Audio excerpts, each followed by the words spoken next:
গ্রামের শেষ মাথায়, যেখানে তাল গাছের সারি আকাশের দিকে মাথা উঁচু করে আছে, সেখানে থাকে রঞ্জন। রঞ্জন একজন রাখাল, কিন্তু তার প্রধান শখ হল বাঁশি বাজানো।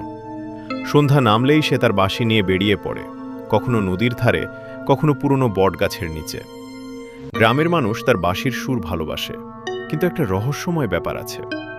যখনই রঞ্জন গভীর রাতে বাঁশি বাজায়, তখন গ্রামের সবাই কেমন যেন এক অদ্ভুত সুরে ঘুমিয়ে পড়ে।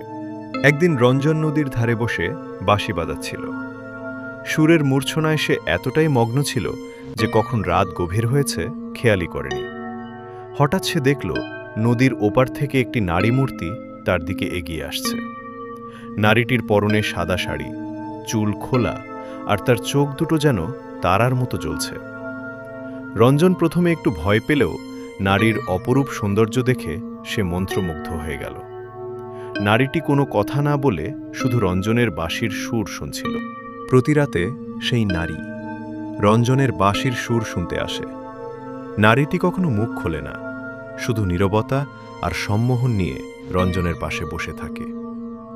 রঞ্জনের বাঁশির সুর যেন গভীর রাতের নিস্তব্ধতাকে আরও রহস্যময় করে তোলে।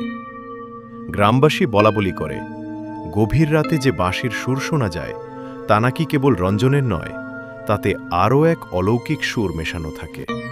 তারা জানে না এই সুর কিসের ইঙ্গিত। এক রাতে রঞ্জন সেই পুরনো বট গাছের নিচে বসেছিল।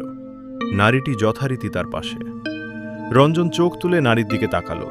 মনে হলো নারীটি যেন একটু হাসল। সেই হাসি দেখে রঞ্জনের বুকটা কেঁপে উঠল। সেই হাসিটা ছিল অস্বাভাবিক সুন্দর, কিন্তু তাতে কেমন যেন একটা ভয়ের আবেশ ছিল। সে নারীটির হাত ধরতে চাইল, কিন্তু তার হাত যেন অদৃশ্য হয়ে গেল। রঞ্জন চমকে উঠল। সে বুঝল এ কোনো সাধারণ নারী নয়। অদৃশ্য হওয়া এবং বাঁশির থেমে যাওয়া। পরের দিন সকালে গ্রামের মানুষ দেখল রঞ্জন নেই। তার বাঁশিটি বটগাছের নিচে পড়ে আছে। গ্রামের বয়স্করা ফিসফিস করে বলল, রঞ্জনকে পেতনি নিয়ে গেছে।